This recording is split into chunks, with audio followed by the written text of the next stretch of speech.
Okay, quick video on how to incorporate ethos into your argumentative writing. Reminder that ethos is about credibility, trust, authority, knowing what you're saying about the topic. There are 3 ways to build ethos. The first is to be an authority on the topic yourself, to know something about the topic, to be an expert. If you're not an expert, then you need to reference credible sources, find the experts, and tell what they say. Finally, you need to build trust by being fair, talking about the other side in a fair way. So for step 1, to be an authority on the topic yourself, means that you either have titles or experiences that qualify you to speak on the matter, and you just want to share those with your reader.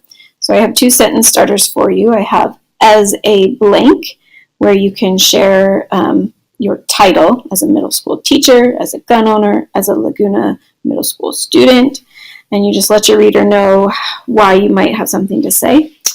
And the second one, what experiences, you could say something like, because I have, or since I have, because I have lived in San Luis my whole life, because I have been teaching for 9 years, and you just tell the reader why what you have done in your life qualifies you to speak on it.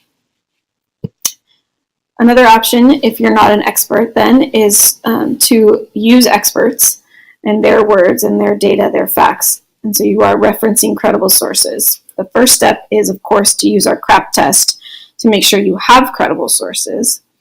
But once you have found credible sources, it's not enough to just take the facts from them. You have to tell your reader that your source was credible. And to do that, you're going to use a credibility frame the first time you reference your source in the letter. And that credibility frame basically tells the reader who or what the source is and why they should trust them. And basically all it means is that instead of just saying like one little piece of information about your source, you're going to include a little bit extra. You don't have to include everything from the CRAP test. Usually it's just a little phrase about whatever makes them credible. So it could be their job. So if they're a reporter. It could be the fact that there was research done, so saying something like in recent research or in a study. It could be that their experience makes them an expert, and so instead of just their name, you add the things that they've done. Or maybe the website itself is credible, so making sure you include the name of the website, especially if it's from like a national organization. The final way to have ethos in your argumentative writing is to have to be fair, to represent both sides fairly.